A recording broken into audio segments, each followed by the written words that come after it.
Hello everyone. Today we are going to learn about boiler draught or draft. Boiler draught or draft. So, draft is basically the small pressure difference that causes the natural circulation of air inside the boiler system. Small pressure difference. तो draft एक छोटा pressure difference है जिसकी वजह से air circulate होती है boiler system के अंदर. This pressure difference can be achieved in two ways, either artificially or naturally. So on the basis of the achievement of this pressure difference, we can classify draft into two types. So draft can be classified into two types on the basis of the achievement of this small pressure difference. Either we can achieve it naturally or artificially. When we are achieving it naturally, then we can call it as natural draft.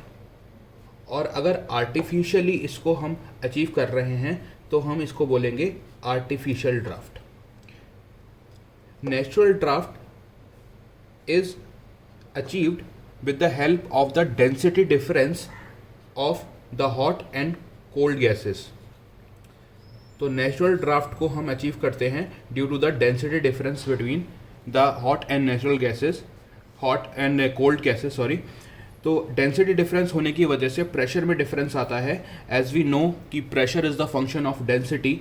तो जब density बढ़ती है तो pressure increase हो जाता है, और जब डेंसिटी नीचे कम होती है तो प्रेशर कम हो जाता है.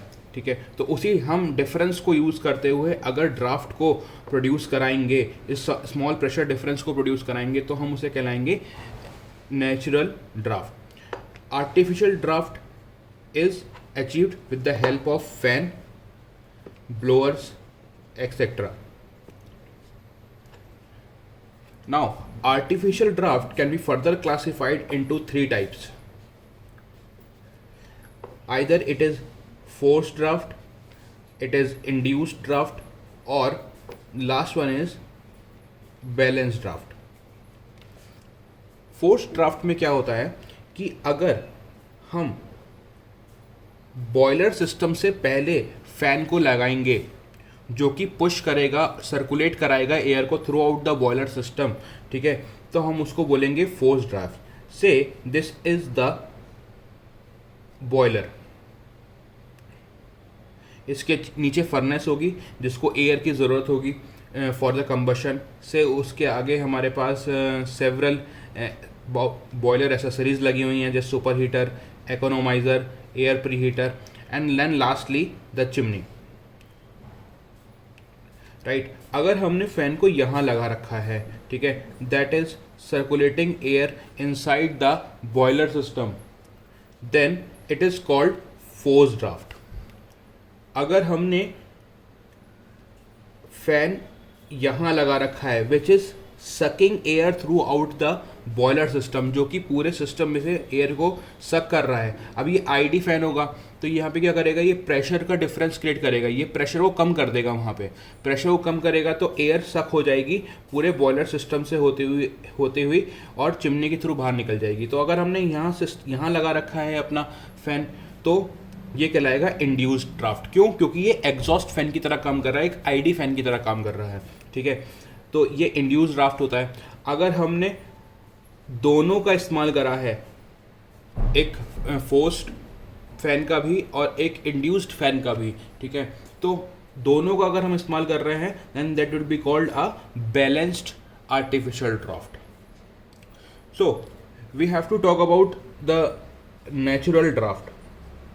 अब नेचुरल ड्राफ्ट क्या होता है, जैसे कि हमने भी बात करी कि natural draft is achieved with the help of the density difference between hot and cold gases. Right, तो natural draft is achieved by the use of the chimney. Chimney की मदद से हम नेचुरल ड्राफ्ट को अचीव कर पाते हैं. ये कैसे होता है देख लेते हैं.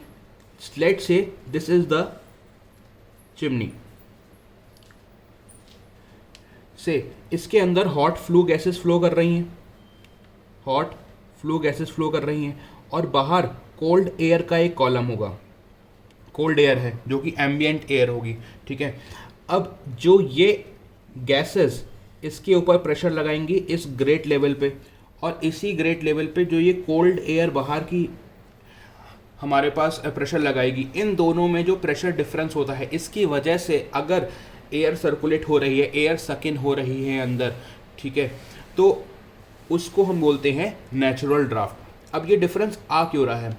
Because as we know that pressure is the function of density, pressure directly linked होता है डेंसिटी से, and if we go to the ideal gas equation PV is equal to mRT, then we can say P over RT is equal to rho, right? तो जो density होती है वो temperature के inversely proportional होती है। That means अगर हम टेम्परेचर को इंक्रीज करेंगे तो डेंसिटी डिक्रीज हो जाएगी, ठीक है। तो अब यहाँ पे हॉट फ्लू गैसेस हैं, हॉट फ्लू गैसेस होने की वजह से क्या होता है कि डेंसिटी कम हो जाती है। जब डेंसिटी कम होता है तो प्रेशर भी कम हो जाता है, ठीक है। अब अगर हम बाहर की बात करें तो यहाँ पे कोल्ड एयर है, कोल्ड एयर की टेम्परेचर कम होगा तो डेंसिटी ज़्यादा होगी, प्रेशर भी ज़्यादा होगा, तो एयर अपने आप अंदर की तरफ पुश करेगी because of the tendency of a matter to move towards the small pressure या लो प्रेशर की तरफ मूव करने की टेंडेंसी की वजह से ये एयर सर्कुलेट हो जाती है अंदर की तरफ, राइट। तो हम इसी टेम्परेचर प्रेशर डिफरेंस को इस्तेमाल कर लेते हैं with the help of the chimney. Now इस पूरे प्रोसेस में, इस नेचुरल ड्राफ्ट के प्रोसेस में the height of the chimney is very crucial, height of the chimney is very crucial, कि हमने ये हाइट ऑफ द चिमनी इस तरीके से लेनी है ताकि हमारे पास प्रॉपर प्रेशर डिफरेंस हमें मिलता रहे, जिसकी वजह से एयर को हमने सर्कुलेट करना है, राइट। तो आइए इसको हाइट ऑफ द चिमनी को फाइंड आउट करने के लिए कैलकुलेशंस को सॉल्व करते हैं।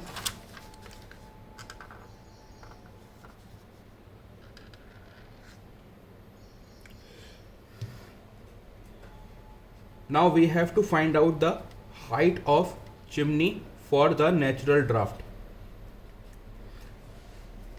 right? तो अब सबसे पहले तो हमें ये देखना पड़ेगा कि ये हाइट ऑफ द चिमनी कर क्या रही है। तो हाइट ऑफ द चिमनी हमें हेल्प करती है to achieve the small pressure difference. अब वो स्मॉल प्रेशर डिफरेंस की हम बात कर लेते हैं। तो लेट्स से दिस इज द चिमनी, ठीक है। इसके अंदर जैसे कि हमने बात करी कि ये हॉट फ्लू गैसेस होती हैं, बाहर कोल्ड गैसेस होंगी, और हमने या एयर होती है कोल्ड, ठीक है। तो इन दोनों के प्रेशर के डिफरेंस को ही हमने लेना है, वही हमारा स्मॉल प्रेशर डिफरेंस है, ठीक है। तो if we say that delta P is the small pressure difference जो कि हमें अचीव करना है, तो what will be that delta P?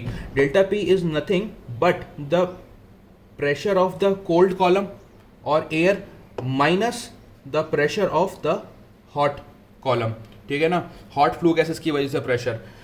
अब this we have to find this the pressure of the cold column and the pressure of hot gases, ठीक है। तो वो कितना हो सकता है?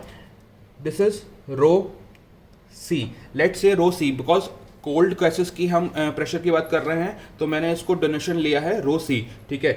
And we know the pressure formula rho G H, तो वही मैं यहाँ पे लगा रहा हूँ, ठीक है। तो rho C G H, and what is H? H is the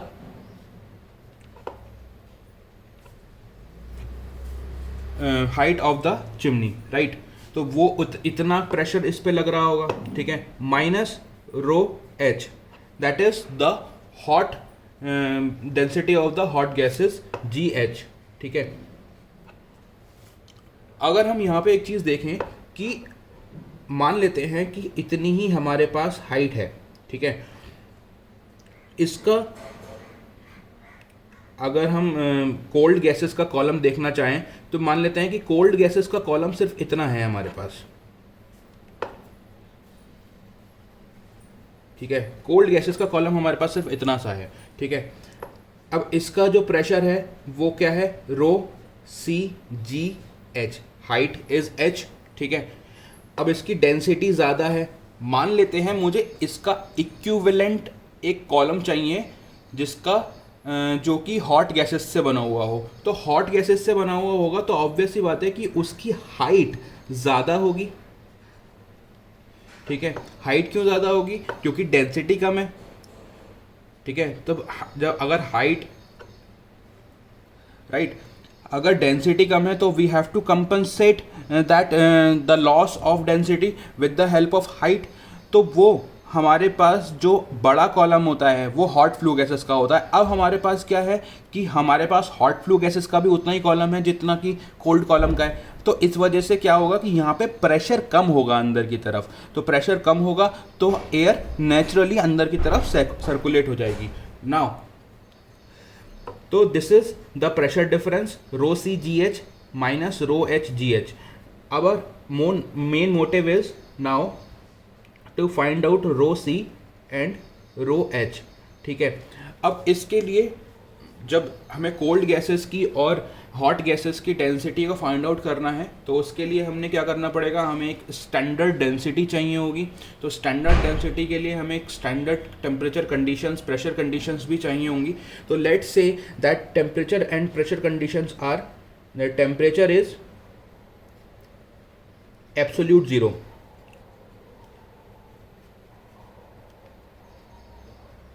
ठीक है, दैट इज 273 केल्विन, राइट।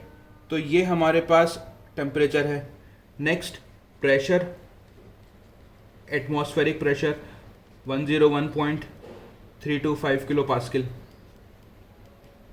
ठीक है। तो ये हमारे पास क्या हो गई, ये हमारे पास स्टैंडर्ड कंडीशंस हो गई जिस पे हम स्टैंडर्ड डेंसिटी को फाइंड आउट करेंगे। Let's say that standard density is rho naught, ठीक है। अब रो इसको कैसे फाइंड आउट कर सकते हैं, तो as we know that P V is equal to M R T, ये हमें बहुत अच्छी तरीके से पता है, ठीक है। आइडियल गैस इक्वेशन होती है। Then P is equal to rho R T होता है, ठीक है। एम अपॉन वी, हमने वी नीचे ले आए हैं, m upon V is rho density हो गई, ठीक है। अगर हम एक पर्टिकुलर प्रेशर की बात कर रहे हैं तो और R इज ऑलरेडी कांस्टेंट, ठीक है। तो और अगर हम एक पर्टिकुलर प्रेशर की बात कर रहे हैं तो वी कैन से कि रो टी का जो प्रोडक्ट होता है, ठीक है, जो रो और टी वो कांस्टेंट होता है, ठीक है। हमने इस रिलेशन को बहुत अच्छी तरीके से इस्तेमाल करना है यहाँ पे, ठीक है। Now let's say the mass of air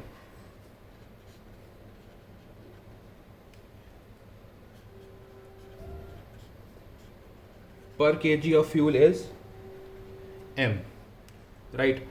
तो ये क्या हो गया, this is m dot a, m dot a मतलब the mass of air and m dot f, ठीक है, upon the mass of fuel, ठीक है। तो बेसिकली m कुछ nothing but the mass of air that is required for the combustion of 1 kg of fuel. तो हम इसको air fuel ratio भी बोल सकते हैं, ठीक है।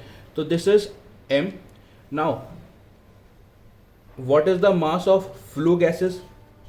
तो mass of flue gases क्या होगा, mass of flue gases होगा एयर का मास प्लस फ्यूल का mass divided by the mass of flue gases. अगर हम मास ऑफ फ्लू गैसेस भी पर केजी ऑफ फ्यूल ही निकालना चाह रहे हैं तो, ठीक है। Then what it will be, this is m dot a over m dot f plus 1 that will be equal to m plus 1, ठीक है। और वैसे भी अगर हम ये देखें कि मास ऑफ एयर पर केजी ऑफ फ्यूल, एक केजी ऑफ फ्यूल को बर्न करने के लिए हमारे पास कितना मास था, m। तो हमारे पास मास ऑफ फ्लू गैसेस कितना होगा, m plus 1, because mass of air plus that 1 kg of fuel जो कि बर्न हो रहा था, ठीक है। तो ये m प्लस 1 हो जाएगा, ठीक है।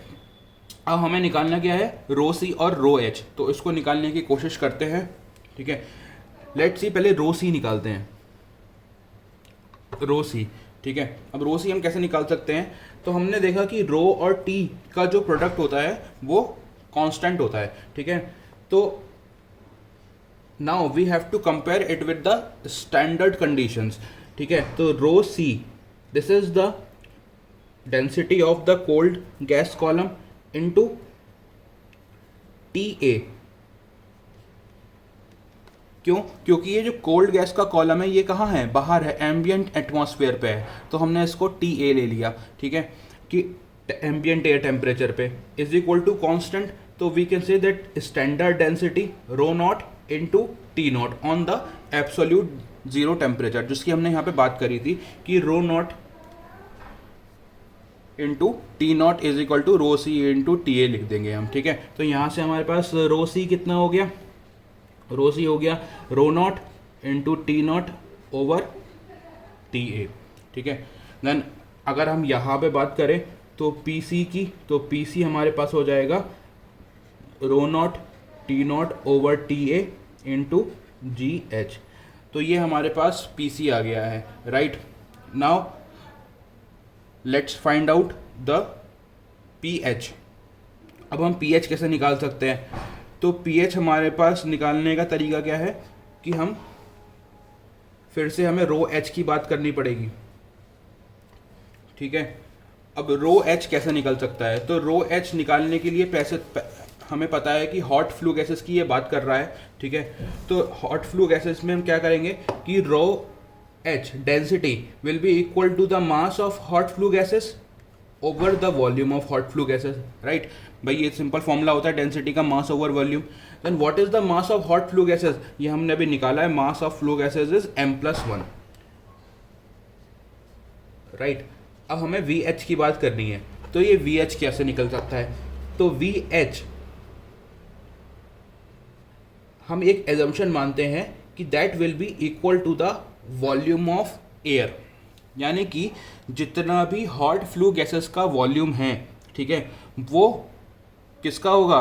वो वॉल्यूम ऑफ एयर होगा उसी टेम्परेचर पे जिस पे हॉट फ्लू गैसेस काम कर रही हैं, यानी कि एट द रेट से टी जी का मतलब वो टेम्परेचर जो कि गैसेस का टेम्परेचर है। ठीक है, अब ये एजम्पशंस कैसे लिए गए? ये एजम्पशन बेसिकली इसलिए लिया गया, जैसे कि हम मान लेते हैं कि एक हाइड्रोकार्बन बेसिकली बर्न कर रहा है, क्योंकि ज़्यादातर जो फ्यूल्स होते हैं वो कॉम्बिनेशन होते हैं कार्बन और हाइड्रोजन का। ठीक है, तो if we burn the carbon in the presence of oxygen, ठीक है, तो ये CO2 मिलता है। तो 1 वॉल्यूम ऑफ एयर, ठीक है, वो 1 वॉल्यूम ऑफ फ्लू गैसेस को प्रोड्यूस करता है। ठीक है, हालांकि हाइड्रोजन भी वाटर को प्रोड्यूस करता है, बर्न होने के बाद वाटर वेपर बनती हैं, लेकिन that are in very minimal quantity. ठीक है, वो बहुत कम होती हैं। ठीक है, तो इसलिए हम एक एजम्पशन लेते हैं कि, और एयर का वॉल्यूम ऑब्वियसली बात है, अगर फ्यूल में बर्न करेंगे हम तो एयर का वॉल्यूम ज़्यादा एक्वायर करेगा। ठीक है ना, तो हम ये मानते हैं कि जो हॉट फ्लू गैसेस का वॉल्यूम है वो लगभग एयर का ही वॉल्यूम है। ठीक है ना, बट वो टेम्परेचर क्या है उसका? वो टेम्परेचर है टी जी। ठीक है, तो हम अब यहाँ पे इस्तेमाल करेंगे इस फॉर्मूले को, and we can say that, फिर से अगर हम rho T is equal to constant को यूज़ करें तो वॉल्यूम क्या हो गया? वॉल्यूम हो गया हमारे पास VATG। ठीक है, अब हमें क्या निकालना है? ये वॉल्यूम निकालना है। ठीक है, तो ये volume at the rate TG क्या होगा? वॉल्यूम होगा VA is equal to mass of air. ठीक है, और मास ऑफ एयर कितना ले रखा है हमने? m। ठीक है, अपॉन रो A, मगर यहाँ पे कितने टेम्परेचर पे? TG टेम्परेचर पे। ठीक है, अब रो A TG निकालना है हमें, तो रो A TG की कैसे निकाल सकते हैं? Rho A into T G is equal to rho naught into T naught. ये हमारे पास rho T is equal to constant है, हम उसको इस्तेमाल कर रहे हैं। ठीक है, तो रो ए टी जी निकाल लिया, तो यहाँ से हमारे पास रो ए आ गया कितना? Rho naught T naught over T G. ठीक है, इसको हम, ये हमारे पास डेंसिटी निकल चुकी है, इस डेंसिटी को हम ऊपर वॉल्यूम वाले फॉर्मूले में पुट कर देंगे। Then it is equal to V A is equal to m over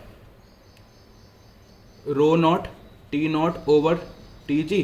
तो हम अगर इसको देखें तो ये हो जाएगा m T G over rho naught T naught, right.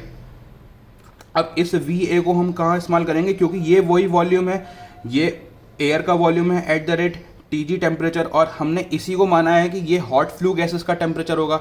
तो हम इस फॉर्मूले को हम यहाँ पुट कर सकते हैं to find out the density of hot flue gases. तो रो एच कितना हो जाएगा, रो एच हो जाएगा हमारे पास m+1 over m dot T G over rho naught T naught. तो हम इसको क्या लिख देंगे, हम इसको लिख सकते हैं m+1 rho naught T naught over m dot T G, ठीक है। तो ये हमारे पास क्या आ गया, ये हमारे पास density of hot flue gases आ चुकी है, ठीक है ना। अब डेंसिटी आ गई है तो हमें प्रेशर भी निकाल लेंगे, and that pressure will be P H is equal to कितना हो जाएगा, रो एच जी एच। तो रो एच जी एच कितना है, m+1 over m into rho naught T naught over T G G H, ठीक है। तो अब क्या हो गया, हमारे पास पी सी आ चुका है जो कि हमने यहाँ निकाला है, ठीक है। हमारे पास पी एच आ गया है जो कि हमने ये निकाला है, ठीक है। अब बस क्या करना है, इन दोनों का हमने डिफरेंस लेना है। तो अब इनको दोनों का डिफरेंस ले लेते हैं।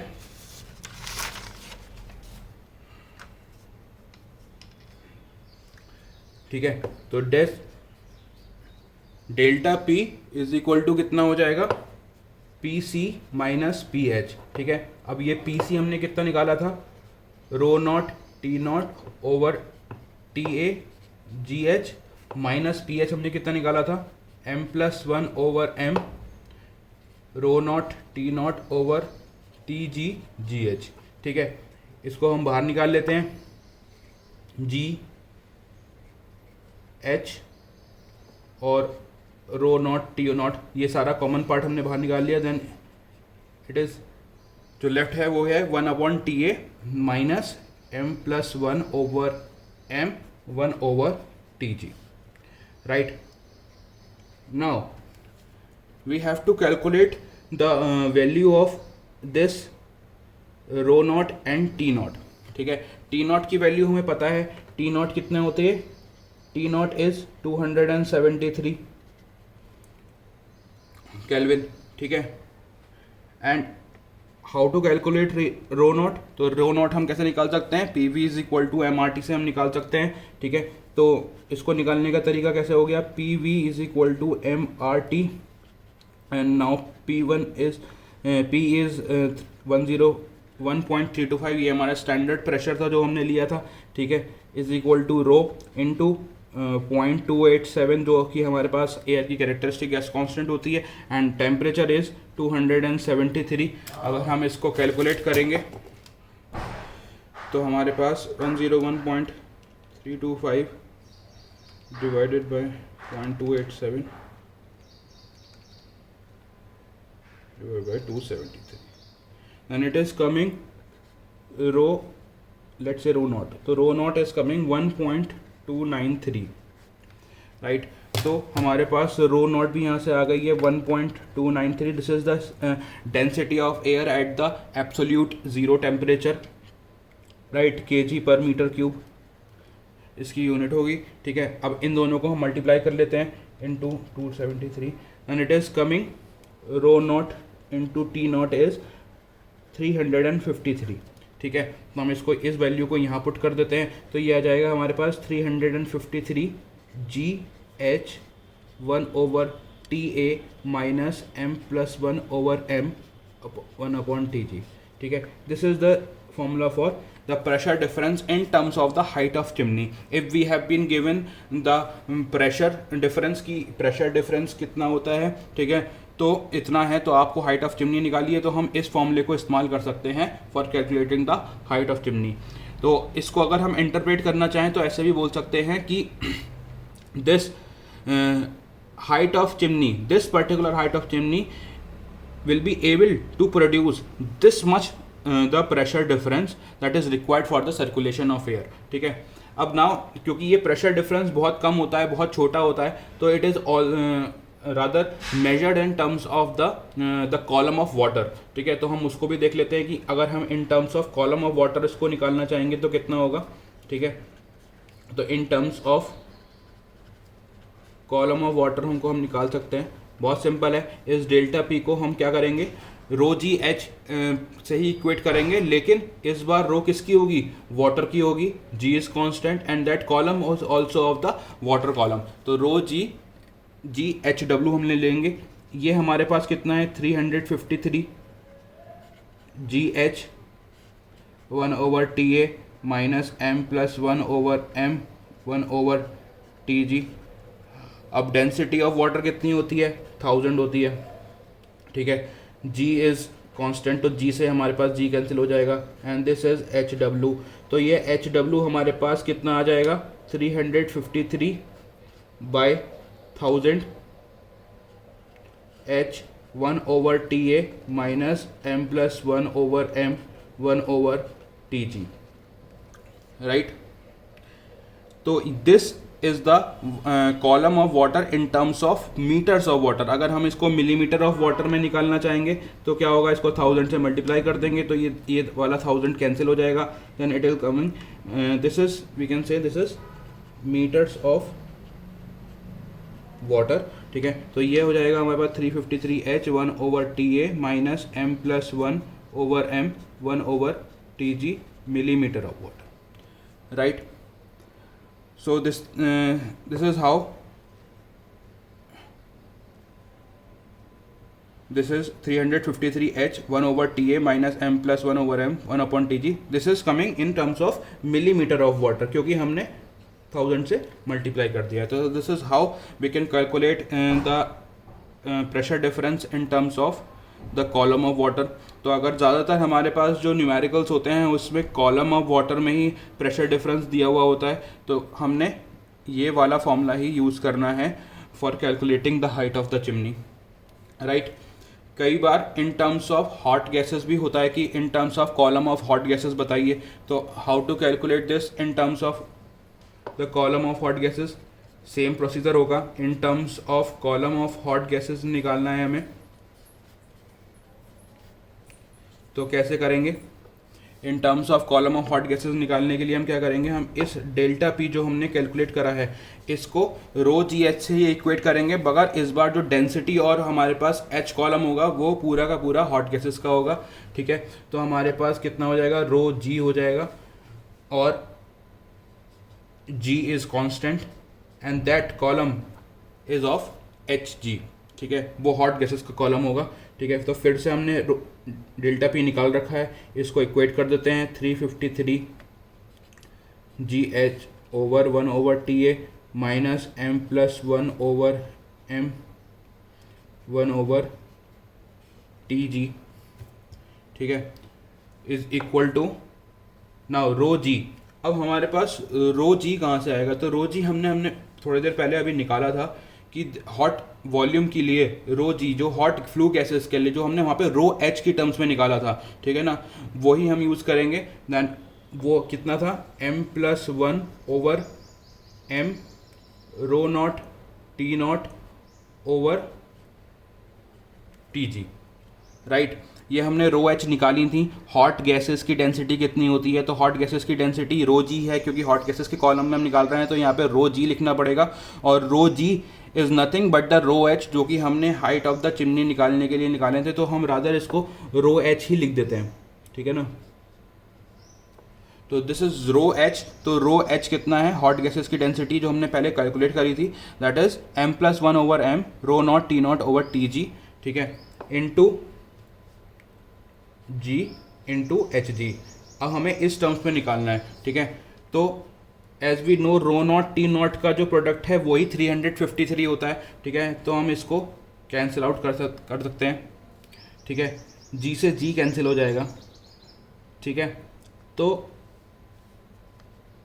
HG will be equal to H into M over m plus 1। अब मैं क्या कर रहा हूँ, m और m प्लस 1 को हम cross multiply m plus 1/m 1 TG को हम क्रॉस मल्टीप्लिकेशन में लेके जा रहे हैं, ठीक है, then that will be equal to m+1 TG over TA minus m+1 m1 over TG into m+1 into TG। तो ये सब कुछ कैंसिल हो जाएगा, ठीक है। तो ये हमारे पास Hg कितना आ जाएगा, H इज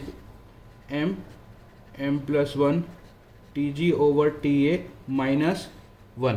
तो this is the height of the this is in terms of the column of hot gases, कि अगर हॉट गैसेस की कॉलम की हम बात करेंगे तो हमारे पास क्या फॉर्मूला होगा, क्या डेंसिटी, क्या हाइट, कैसे हम हाइट ऑफ चिमनी निकाल सकते हैं, तो हम इस फॉर्मूले को इस्तेमाल करेंगे, राइट। तो this is all about the height of the chimney in terms in normal due to the pressure difference that we have to achieve for the pressure for the natural circulation of air, ठीक है। in terms of column of water भी हमने निकाल लिया है और in terms of hot gases भी निकाल लिया है। Okay, thank you very much.